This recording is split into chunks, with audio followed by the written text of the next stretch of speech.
Your role in this issue in Sackets Harbor that's been sort of playing out over the past few days, and we saw the community come out, the principal at the school. I guess where were you in all of this? Just trying to resolve the matter. So I became aware of it probably, it started at about 5:30 on March 27th, Thursday. And I became aware of it probably shortly after 6:30. So the ag coordinator, Jefferson County, then shortly after that, the superintendent for the school. Mainly we just, first of all, we focused on what were the circumstances, right? And then try to understand the totality of the issue. And then once we did, and once we started to learn more, it was basically the advocacy for the family to come back. Fortunately, I have a relationship with the border czar, Tom Holman, because I grew up with Tom. So I was able to engage him, although he doesn't operate at that level. I mean, he operates clearly, if you talk to him, he'll tell you I operate at the national security level, right? And not necessarily drilling down on the individual arrests. But it's complicated by two things. One is, well, understand that I have a relationship with Tom. And second, it happens to be the location of one of his residents. So he's still within the district, and I still represent him technically. So that's how everything kind of came together in that regard. And that's really where my involvement kind of generated. Why was it important for you to be a part of this and bringing them home? Like, why did you want them home from your standpoint? So first of all, they didn't have deportation orders, right? And they were caught up in what is potentially a very horrendous crime, right? The nature of the crime. So we were very concerned with the child safety. That was paramount to the whole thing. And we had to, we were against the backdrop of political rhetoric that was happening during this whole thing, and we had to stay really focused on the children. So, but once it became clear that they were going through their process, there were refugees going through the proper channels. They had a court date, they made their court date, they have a second court date. So they're doing everything within their, within the ability, in the guidelines. So it was important, if they were not part of the crime, and victims, subjects, or material witnesses, once that all cleared, then we were clear the intent was to try to get them back to Sackets Harbor. What was the conversation like with Tom Holman about this? The first one was not entirely pleasant, I will say, because so we weren't aware of the circumstances, and when we became aware of what the crime was, Tom's very sensitive and very emotional because he's seen, so we understand this immigration issue is all driven around drug cartels. It is driven around, human trafficking. I represent the northern border, and we see human trafficking firsthand. So we understand that that is all a component of this. That's how it's funded, and then sex trafficking as well. So there's a whole set of circumstances that surround this activity. So, and Tom has seen it very up and close, and witnesses, and he tells a couple of stories. I've been around, I've traveled around with Tom on the speaking tour. I've heard, his passion for this, and I've seen him get very personal. I've seen him get very teary-eyed. And Tom's a very grizzly cop type guy, but he gets very teary-eyed when he starts talking about kids. So when you talk about kids, he elevates up to another level of compassion.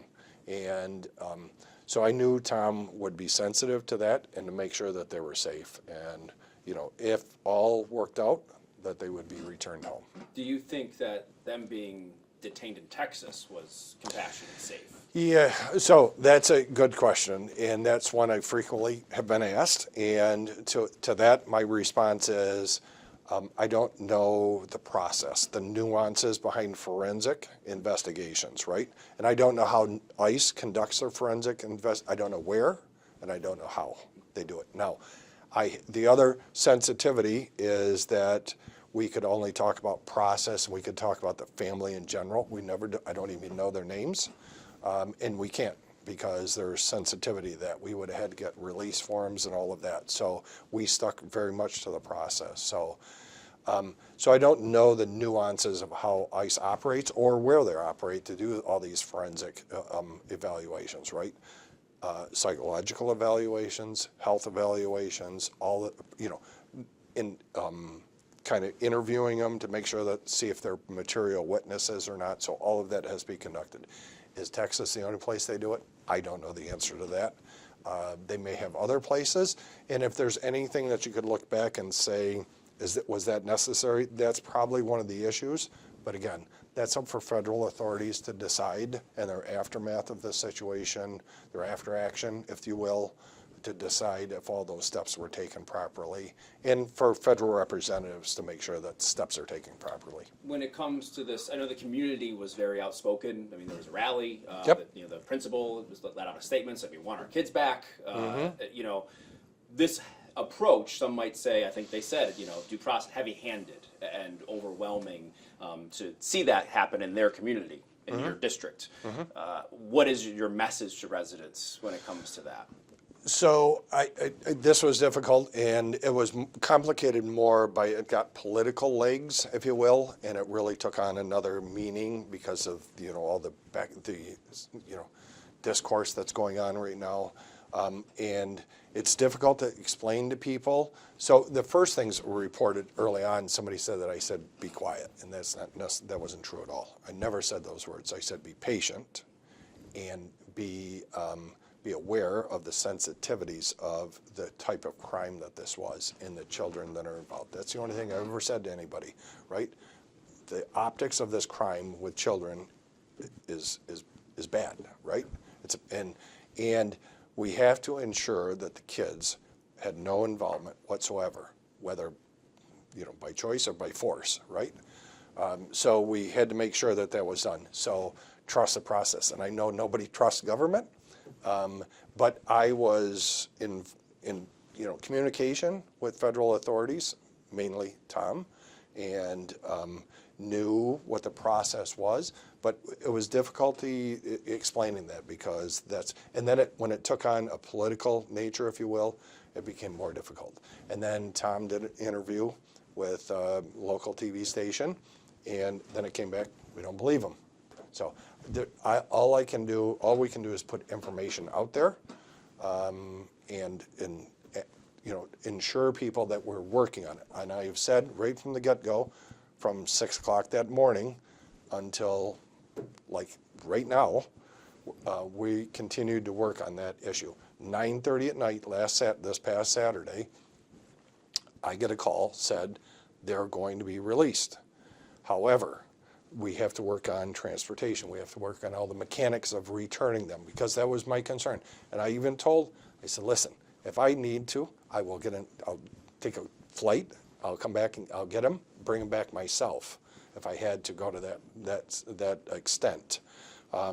So it was at that point, working the mechanics of trying to get them home. So, we just knew things, and we asked, that's all we asked, is people just be patient.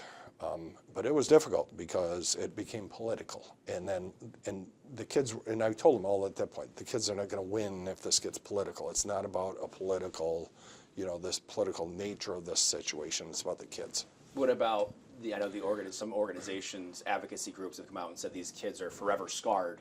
How do we prevent this from happening again? Like what's being done to make sure this doesn't happen to anyone else? They're scarred by the trip, I guess. They're scarred by the detention right. and by the activity that surrounded, not necessarily the crime. Right, yeah. Right? It's an important thing to differentiate from. Yes, and hopefully the school has the ability to address that. They work in this space now, probably more so than they want to, but it's a reality of the current situation. So hopefully, and there's resources within the county, and we'll be doing that tomorrow. We'll making sure that, if they want help, that they know where they can get help, right? We'll make sure that there's organizations that reach out to the family and help them with any, traumatic issues that they may have had from this situation. It's an unfortunate set of circumstances, right? It was a confluence of, a specific crime, an escalation during the operation, and then, trying to put it all back together, and then having kids close by.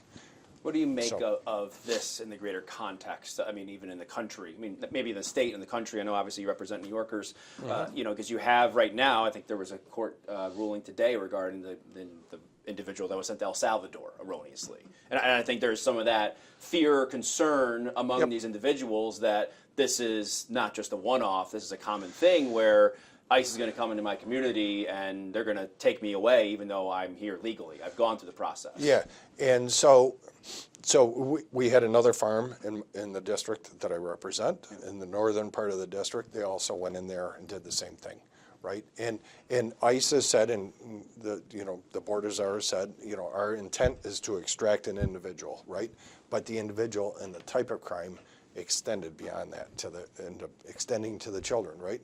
So, and then the other situation in the northern part of the district were undocumented or previously deported individuals. So I've expressed this to the governor. I've expressed it to the commissioner of Ag and Markets. I've expressed it to many others that what we need to do, and I think ICE, they're arresting and deporting a lot of people, right? There's mistakes, and I think they have to do they have to do better to minimize their mistakes, and I think we have to do better to make sure that operations that maybe the result of some of these other crimes that we are prevent defense, if you will, right?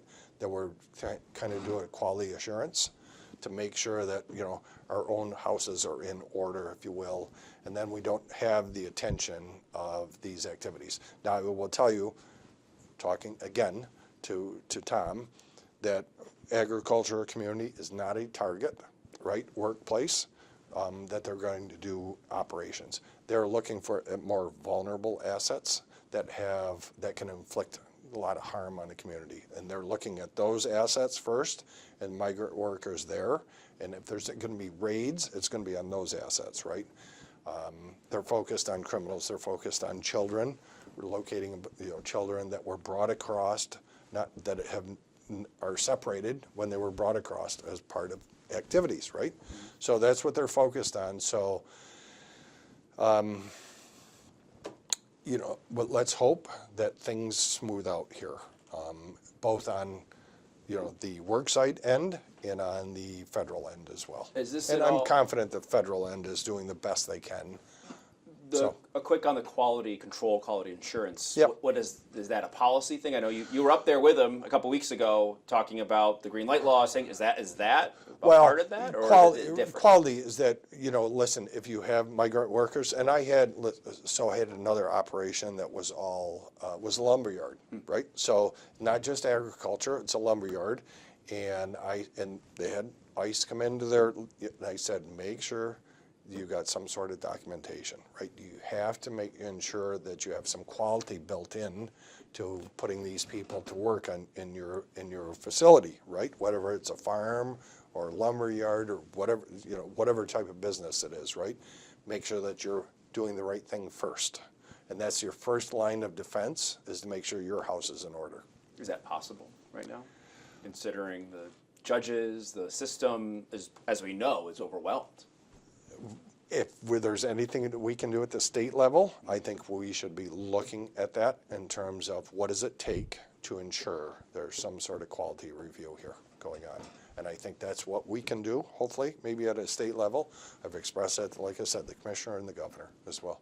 Is that supporting bills like some of the, immigration attorney, the right to that? Is that part of that conversation?